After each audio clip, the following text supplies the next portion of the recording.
Hello everyone, welcome back to the workshop and another Sunday video. Well, that seems a bit weird because we're not in the workshop and it's actually Tuesday, not Sunday, but this video will come out to you on Sunday.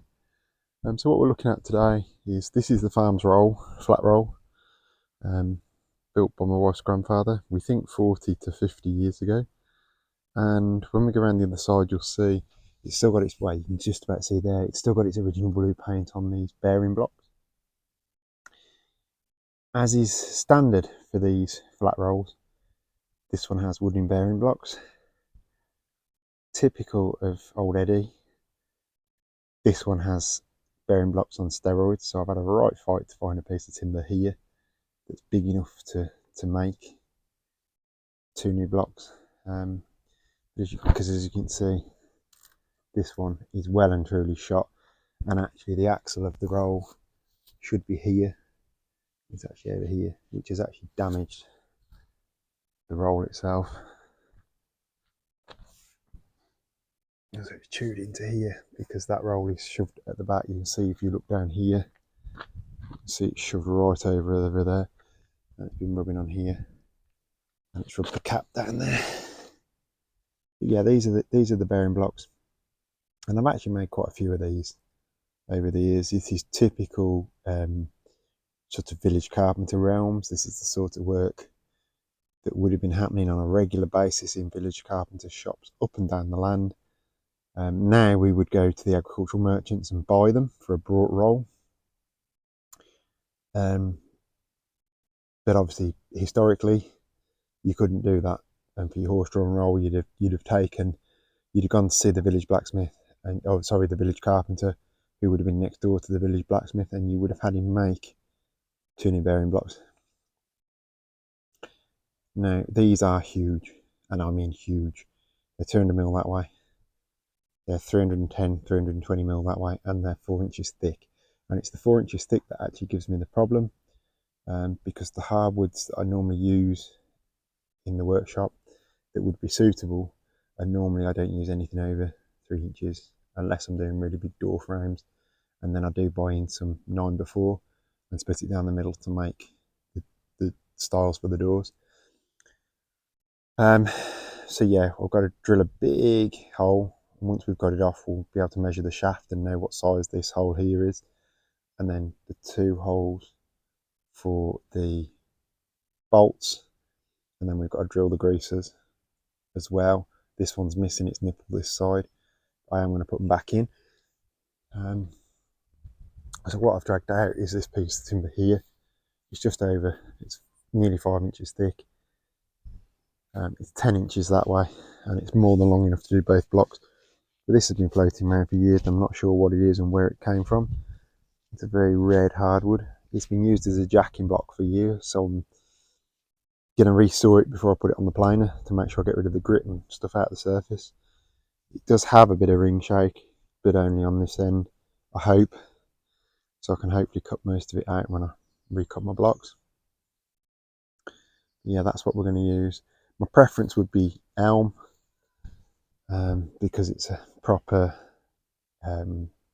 interlocking grain timber. Anything too straight grained, like oak, which I have tons of, which we could use, but it's just too straight grain and it's going to split like this has again. See this side, there's quite a bit of worm damage in this one now. This roll lives outside 24/7, so there's going to be plenty of damage.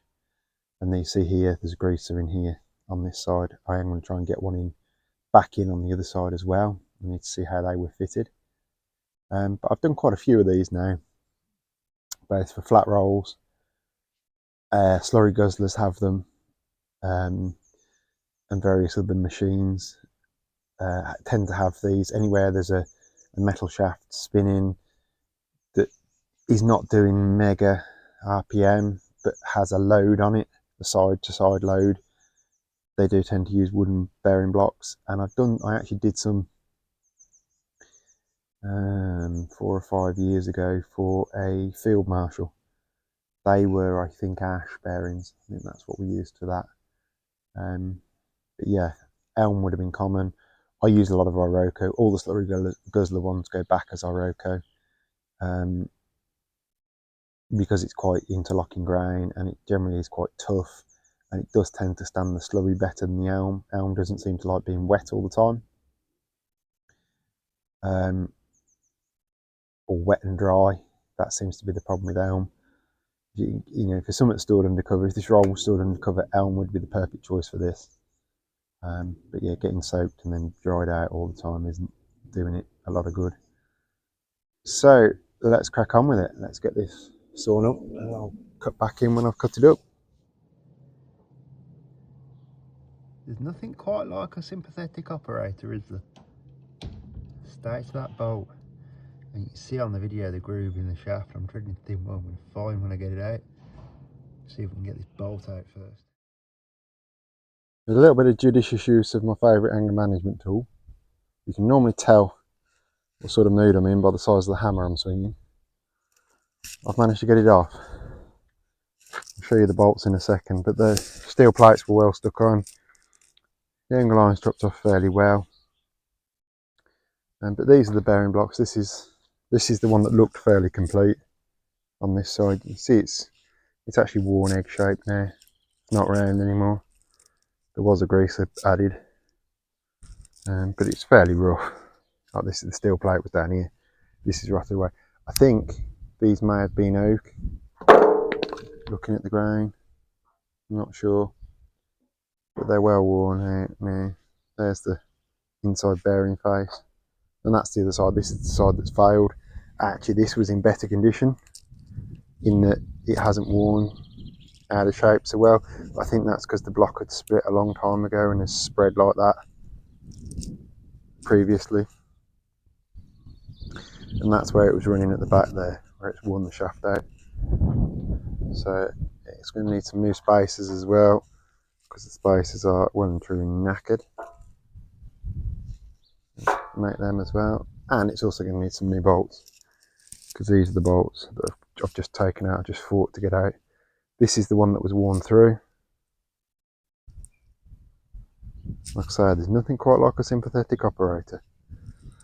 So yeah, these are well and truly corroded through. So 4 new bolts, 2 new bearing blocks, and 4 new spacers.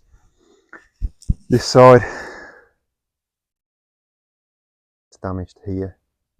You can actually, like, it's massively damaged there.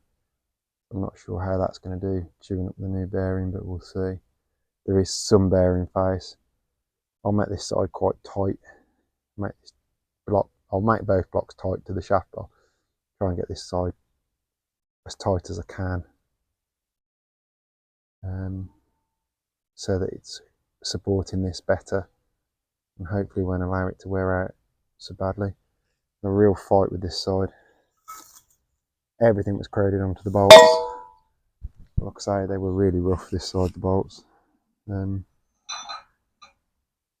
That's one, and that's the other one. I've had a real fight to get this side off, but that's it. So for now, I've got it sat up. I lifted it off with the old forklift and sat it up on some saw trestles and some blocks. I'll now take the shaft sizes out off with my verniers and make the replacement blocks. So I'll show you that in just a second. And what I thought were wormholes, insect holes, is actually shot. It's all lead shot in here. Now I've got the block off, I can see it close up. So as I say, this one, it did have a grease nipple in. So I'm going to do the same again, thread a grease nipple in and make it so it's greasable again. But that's it.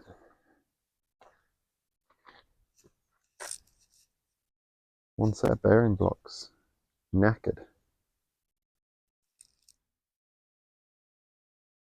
Okay, so I'm just looking at what we've got. What we had originally was 190mm this way by 300, 310. They were both different that way. What I've chosen to do is, so I've gone 350mm long, the same 105mm wide, 350mm long and 200mm that way. These were 90mm offset from the top, so I'm going to actually go 100. So I'm going to centre these. I'm actually going to centre them. The reason being is that that just gives me, it just pushes the frame off another 10mm. Where it's caught the top of that brace on the roll, that'll be 10mm. You know, there should be a good inch of gap there now going forwards. It was Purpleheart, and I've actually chosen, I've not put it through the planer. It was at some point in its life creosoted, unless it's just the sheer volume of oil it's been sat in over the years, which is the reason I've chosen not to put it through the planer. It's actually sawn really nicely on the Wadkin BSW. So yeah, Purpleheart lumps, they are some beastly big lumps. I will linseed oil these when I finish them with a linseed oil terps mix, because it is quite dry now. It's been, well, I've known it as a jacking block for 20 years, so God knows how long it's been floating around this place, being used for jacking timber, jacking tractors up and things. But yeah, what a waste of a lovely lump of Purpleheart. Although I think it was probably a second grade use because of the checks and there was a bit of, I've managed to cut it all out, but there is a little bit of ring shape. But you can see where the defect was, because it's actually drawn the creosote in all the way along. Although there's not a crack, a visible crack. It obviously is a weak ring. So yeah, what a shame. Such a beautiful lump of timber's ended up destined for such an industrial use. Anyway, I'm now going to mark them out. So what I'm going to do is I'm going to put a centre mark on for the centre of my holes, and then I'll go and measure the shafts and set up the drill bit. I'll come back in when I've done that and got the drill bit out. So I've set both blocks up now. Put a centre line on with my knife. I've then taken my square, set at 100mm, and my square awl, my carpenter's awl, and I made a really good mark that I can't miss with the centre of the drill bit. I've also marked the front of the machine and the top, so that I've marked everything from this face and this face, this end and this end, so that when they go in the machine, even if this line is slightly off centre, the shaft of the roll will be in the same place in the machine. So then I measured the roll itself, which is 69mm, the shaft in the roll. I then have set up this expansive bit. Now, I'm not normally a fan of Erbauer tools, I have to admit, but this is an Erbauer brand from Screwfix. And I brought it to do the last set of bearings that I did for the Field Marshal, because although I'd got a bit and brace expansive bit, I hadn't got a power drill expansive bit big enough. And actually, I have to say, I was a bit dubious, but I thought, it was only cheap, but it'll get the job done. It's actually a really good quality tool. It's done quite a bit of boring with me now. And as you can see, it makes a really nice clean hole. It works like a fly cutter on a mill. So you want to turn the speed down, the drill speed down. But it does cut really well. So first one, I set it up to the marks on the drill. That's the only thing I don't like about it, is that these gauge marks aren't very good. Yeah, they're somewhere near accurate, but they're not all that accurate. So I set it up with that, and I got this one, which was too tight. I then set it up, moved it a line over, and I've got too much slack. And then I set it up again, and we're good now. So what I'm going to do, on the Fobco drill press there, I've got it set on its lowest setting now. I will throw this bit in, and what I've done is I've also marked out from both sides. So I've got a mark there, and I've got a mark there, because that's a really deep bore, that is, to bore out 69mm diameter, 100mm deep, straight through in one go may not be wise. So what I'm going to do is I'm going to go through halfway, about 2 inches deep, just over, and then I'll come back through the other way. And the other thing with that is it gets me a clean exit hole, and I know it's fairly straight. So yeah, I do quite a lot of deep boring in one way or another. And actually, that drill press will just about bore 100mm, but only just. So I'd like a proper Wadkin boring machine, but they don't seem to come up very often, and when they do, they seem to be silly money. But that would get me right through in one go, and the shaft would be big enough and man enough to do that, but I'm not worried. I'll just quietly go at it now on its lowest speed and just clean these holes out. So I'll come back when we've drilled those. I could do it with the brace. I have got an expensive bit like this for the brace, but I have to say this is going to take a lot of cutting. That chugs it out nicely, cleanly. I'm going to go with the drill press. I'll see you in a minute. So we're over at the drill press now. I've got it set on the lowest setting, which is 475 RPM on this Fobco, and it does say 1/2 inch is the maximum drill size, but that's for mild steel. So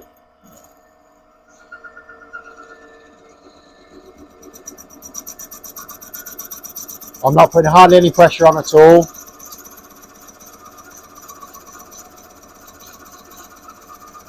And like I say, this cutter works like a fly cutter in a milling machine, and they do cut really nice clean holes. Although it's a messy old job.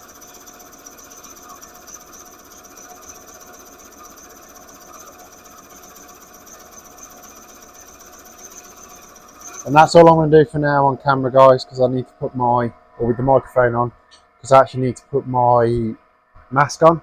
I'm actually quite sensitive to exotic timber dust, and that is quite dusty. So I'm just going to put my mask on.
So here's a real-time review for you guys of this herb bit.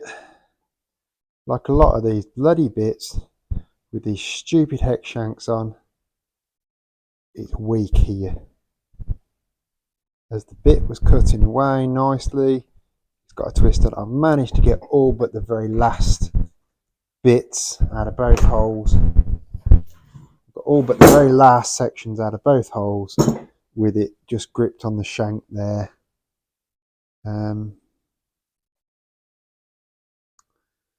Yeah, unfortunately, my initial review, whilst it was good, maybe in softwood, and I did, to be fair, I did drill ash, and as you can see, they cut beautifully clean. They really do cut clean. Unfortunately, the shafts are, like a lot of things these days, are made of some kind of cheese grade steel. I'm not sure what they're made out of, but they're not like the old Ridgeway expansive bits used to be. I mean, it's warm, but it's not, I wouldn't say it's excessively warm. Oh, it's just a bloody shame because that's a beautiful hole. Anyway, so be it. The hole's about there. I can finish that with a gouge now. It won't matter in the inside. And it'll actually, if I get into that line, if I finish that out with a gouge, it'll give somewhere for the grease to sit. And like I say, same on that one. Almost got it close, but not quite. Hey ho, such is life. It's paid for itself in the jobs it's done, but that's no junk. Utter bloody junk. Which, like I say, is what a shame, because it's actually a good bit. Just this shank wants to be a lot thicker all the way up, you know. Hey ho. On to the next one. I've knocked the cores out now with this big in-canal gouge, which bears a broad arrow and a level mark on. So yeah, I've had the cores out. They're not pretty, but they're done. They'll do well enough for that job. Shame really, if that bit had bored right through as it should have done, would have been well on target to been there by now. Hey ho, such is life. I've got the block on.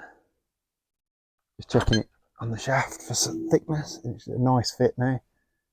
Real nice fit. So yeah, that's that one on. So on this side, the top mark and the front marker are on this side. So that's the front of the roll here. And this is the top of the block, obviously. So that's the way around that one on mount. On the other side, the top and the front mark are actually outside. So now what I need to do is set from this centre mark. I need to set these holes here, these 16mm holes here. So they're 205 on centre, I would say, good enough. So I'll set that up now off this mark here and here, and mark that right around the same as this, so that I can get my drill holes through.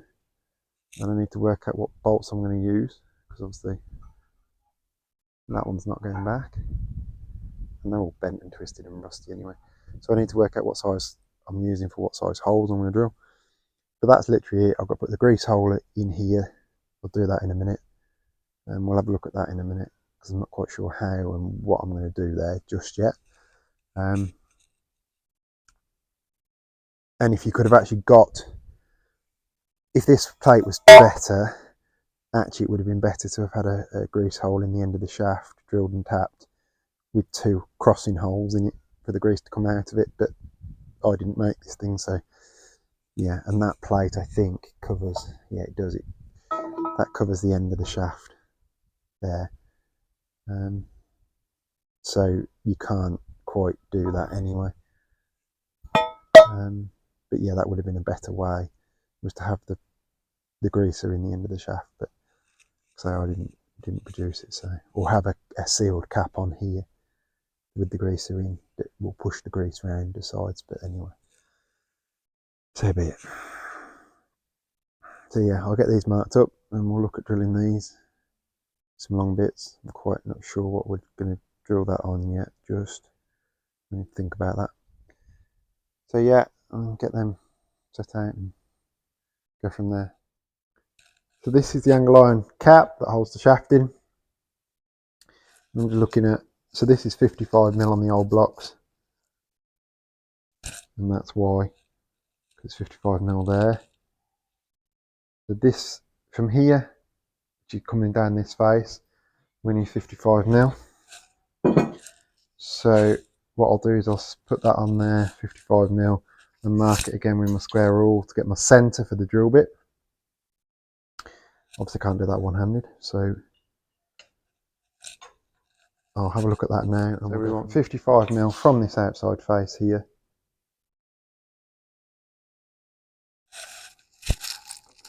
Directly into the scribe line.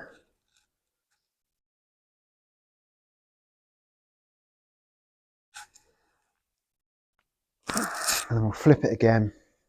So from the outer face, 55mm. And what I often do is I set square up for this. Okay, and another 155 and the last one. So that is that block now ready to drill the bolt holes.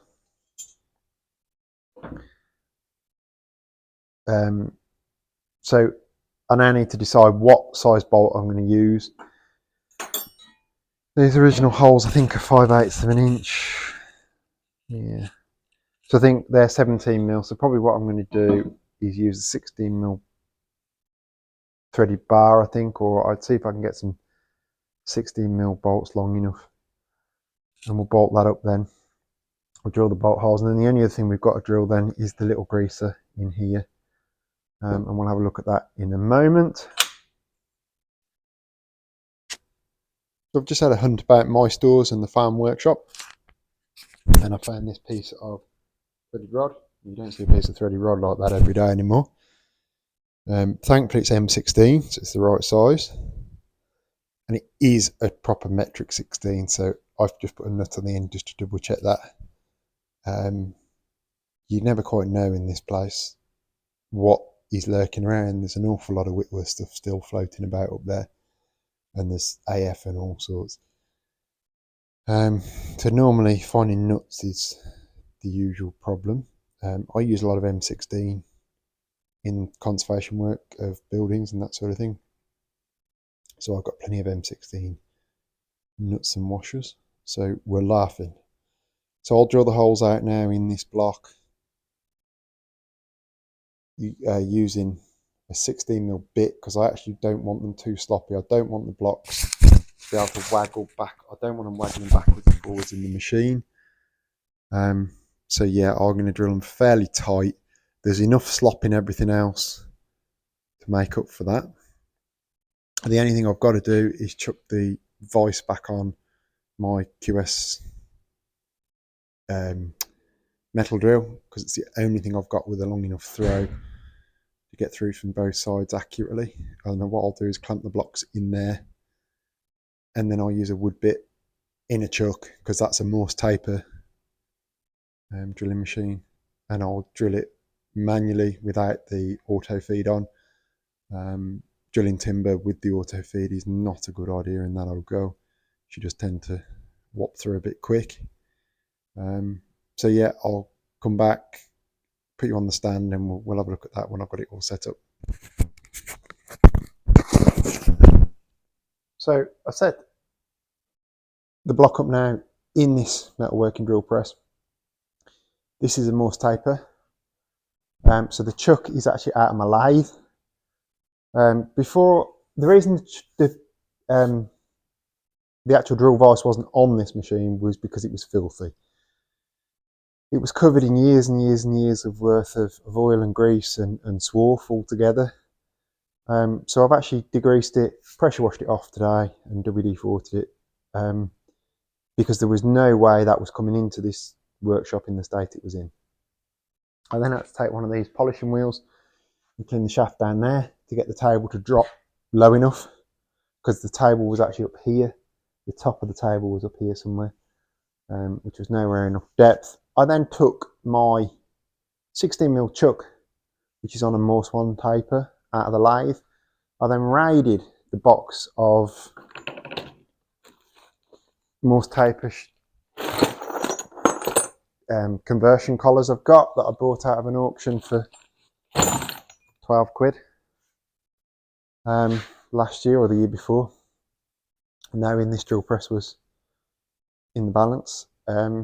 So yeah, so now I'm able to use my, this is a 16mm Famag lip and spur boring bit. So I haven't got enough throw on the Fobco to get a block this size in, and actually I've only got 80mm of drill of throw down. This has a much bigger throw. This is why I want a Wadkin boring machine, is to do work like this. It doesn't come up often, but when it does, those boring machines are by far the best. So I've already come through from this side So I'm just going to drill down now. Fair warning, this bit will squeal terrible, because it doesn't like this purpleheart at all. See if that makes it a bit better, but it really doesn't like this purpleheart. So I've aligned everything up to my pin, to my awl mark, so the centre of this bit fits the awl mark. And that's the reason I like these lip and spurs, because like an auger, you've got a point to start it with.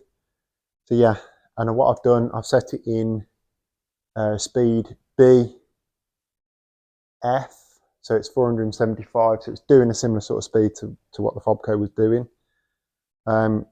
This machine needs a full restoration.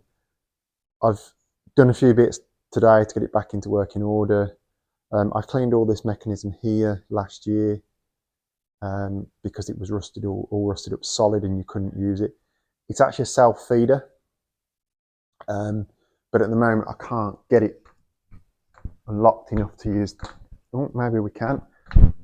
I've been fiddling with this for the past hour, trying to get it so that I can use the hand feed. So at the minute, when you tighten this up here, it becomes a self-feeding machine, which obviously I don't want, because this bit will jam up. If this is self-feeding, this will get jammed, so I want to be able to control my feed speed manually.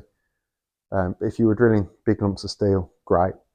A self-feeder is the ultimate for drilling steel. So we'll turn it on. It's quite a noisy machine. I think there's a bearing on its way out as well, and I need to change the gearbox oil. In here there's a gearbox which obviously gives you these speeds, and the oil looks quite black through the viewing window, so again, that's something else I need to do. But yeah, we'll see. So it is quite a noisy machine, so here goes.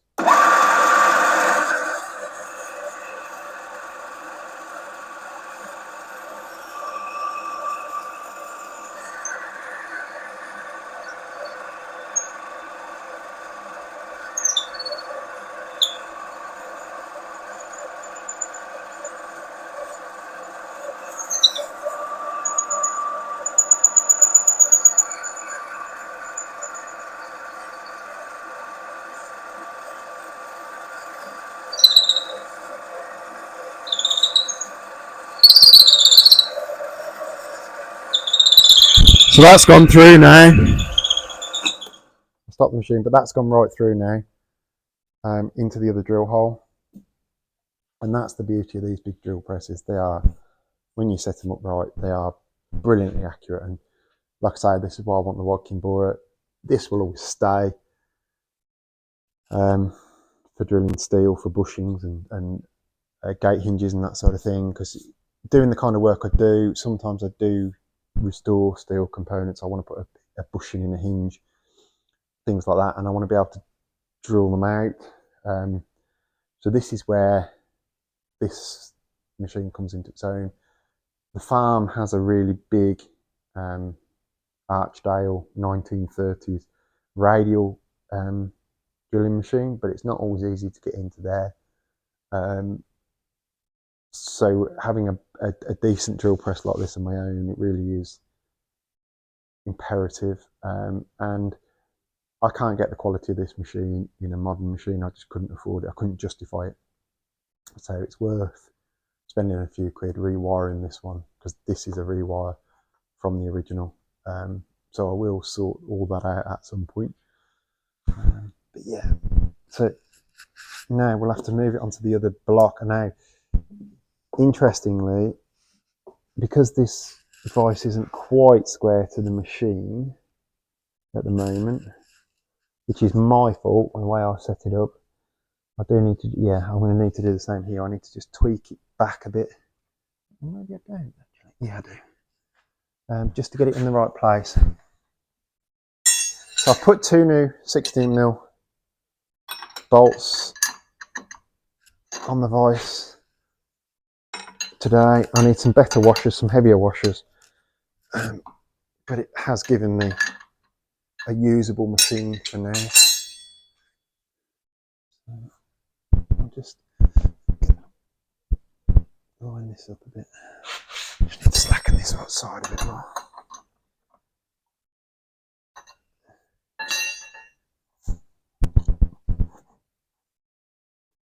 So the slots are quite crude on the table on this machine.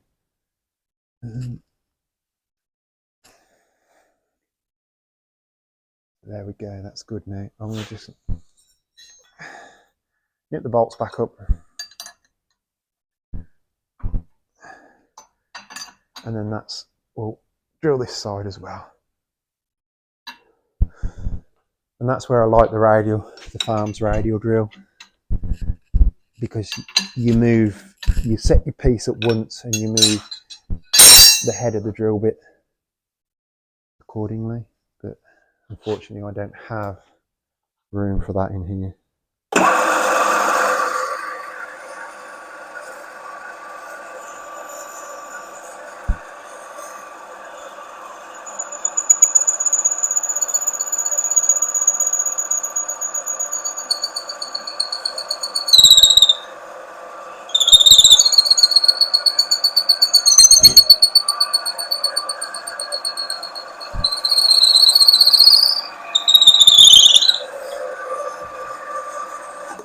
Beautiful. So that's it, guys. I'll drill the other one, and that's the mounting holes now drilled right through. You'll see they're lovely and straight through there. So that's that job done. I'll do the other one, and then we'll come back when I've got the other one drilled. So just a quick note on this drill press. While we're making this video on the bearing blocks, it would be a good thing to look at. So it's a QS QDM 32, manufactured by Coulter Smith Brothers Limited, Summer Lane, Barnsley, York. Now, back in the day, we had a great manufacturing industry that were making things like this for our UK manufacturing industry. So the Fobco up there, the benchtop Fobco, was made in Swadley County, Derbyshire, which is only 30-minute drive from here. This is a bit further north. But this is what I was saying about the oil level. It is a bit low, but interestingly, it's foamed up now. And you can see the colour of it. So what I'm going to do now tonight, while this is warm, I want to pull this plug down here and drain this out, and just leave it to drain out for a few hours, and see what colour this oil is, and see if there's any swarf in it, because I have a sneaking suspicion there's either a bearing gone, or it may be just related to how low the oil level is. And this machine hasn't done anything for a very long time, so it may be the gears. There's a few gears that are proud of the oil now, and that's why it's noisy. You're getting a lot of gear noise. It may be there's a broken gear, it may be there's a damaged bearing. But actually it's quietened down. Now there's a bit of oil getting around. Now I've drilled those 4 big holes and this oil's moving around. You can see it's changed colour. It has definitely changed colour. So what I'm going to do is put some fresh oil in it, and we'll just see what happens then. It has actually quietened down from the oil getting around the gearbox a bit. So that would be a good start. But actually, otherwise, it's a really good machine. The table now goes up and down a bit. Like I say, with that lathe chuck in, it's drilled some real nice holes. This handle is beginning to free off now. It's had a bit of use for this. So this must, somehow this handle is related to the self-feed and the hand feed. I don't think there's enough of a range of movement there yet, but it is starting to free up. Everything else is free. The gears will work free. This all works now. Now I've cleaned it all up. You can't quite read the scale on it, but there is a scale. There was a scale on here before it all got mega rusty. But yeah, it could do with some handles. These have been bust off over the years and damaged. That's a rough old thing been shoved in. I could do with another handle like this. But what I might do is make a couple of handles, try and get these holes cleaned out if I can, make a couple of new handles and turn some wooden knobs like that, or like this, or like these, to go over the top, just so it's all the same. And yeah, but this machine was always destined for a full restoration. But yeah, the actual vise itself works really well. I need to find another screw for here, but other than that, yeah, she's great. Lovely little machine. I did have to cut these bolts off because they were sat above the table height, which is no good for the purpose in which I wanted to use it. So it was quite crude and took the angle grinder to them, but hey ho, needs must. I want to get on. So yeah, this is lovely now. This works really well now. Like I say, I just need to find a screw for there.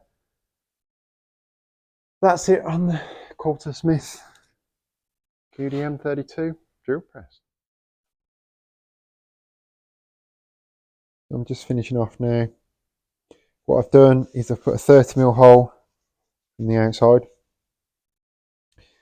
12mm hole straight down through, which I've countersunk slightly, which I'm going to fit one of these big grease nipples to, like I've done the other one. And I'll just thread that in there. And what I did then was I came through with a 10mm hole from the bore with the drill from the back at an angle just to intersect. What I'll do is I'll charge all this with grease before I actually fit it to the machine. So that's the finished one. See there, a bore hole in at an angle from the back to intersect with this hole. So I'll fill this all full of grease to make sure it's well charged. I will just linseed oil and terps mix the blocks and inside, and just get plenty of grease in there as well, just to make sure we've got a good amount of grease on here before I actually mount them on the shafts and make sure everything's working. Because the last thing I want to do is run these new ones dry. I don't want them getting reamed out earlier than they need to be. So that's it, guys. I'll show you when I've got everything bolted together, which will be in the daylight tomorrow morning now. So in all, with getting the drill running and taking the thing to bits, I've probably got 4.5, 5 hours in this project today, doing other things as well. So there you go. Thanks for watching, guys, and I'll see you on the next one. So as I said earlier on today, I need a new one of these spacing washers because that one is completely worn out. The other one has actually gone back on the opposite way around because it's only just started to wear in. So what I've done, I've taken a 70mm hole saw. Now in our shaft is 69mm. And yeah, a piece of flat bar that's somewhere near the same size as this. And by somewhere near, I mean sort of somewhere near. It isn't bad for the size of that. And what I'll do now is I will cut that off on the cut-off saw. Yeah, use the new pillar drill, same speed, and I've just quietly gone through. I did use plenty of lube, as you can see. I've used plenty of cutting lube, and I also did wear ear defenders and eye protection because they're not the nicest things when they're cutting these. So I'll just take the burr off now with a flat disc, but there's my offcut. You can see it's a chunky piece of steel. And that's it. That's all I'll do. I'll literally cut it, and I'll literally cut it by eye on the cut-off saw. I've centered that by eye. I'll cut it off on the. It's a spacer. It hasn't got to be. You know, it's not like it's going to throw the machine off balance if it's not exactly right, and it's replacing what's there. And to be honest, I just want the bloody job done there. So yeah, if you're in trouble and you go steady, you can use these big hole saws for cutting steel. But you do need to go really, really slow. This machine's still set at 475. And like I say, I use plenty of cutting lube. You don't want to go any faster. If anything, you want to be dropping it sort of down here. You need enough to clear the chips, but not, 221, 324 would be good. 221 or 324 would be good. I wouldn't go quite that slow. Somewhere here is ideal. I'm at 475. I could have knocked it back to A on here. But I didn't, and it's worked. So yeah, if you're in a pinch, they're okay, the big holes. So that's it for now, guys. I'll see you in the morning when I've got it all back together. Hi guys, just wanted to say what an absolute bloody nightmare this thing was to get back together. Glad the job's done. I'm going to need to make a couple of spares. This cracked timber may not last all that long. I'll need to find some elm or something that's suitable. But yeah, it's done and we need to use it tomorrow, so it's usable again. So I finished it off Tuesday night, late, about 11:30 by the time I got it all back together. It took me longer to get it back together than it did to actually get it to bits and make the blocks. I hope this is insightful for you, but thanks for watching and I'll see you on the next one.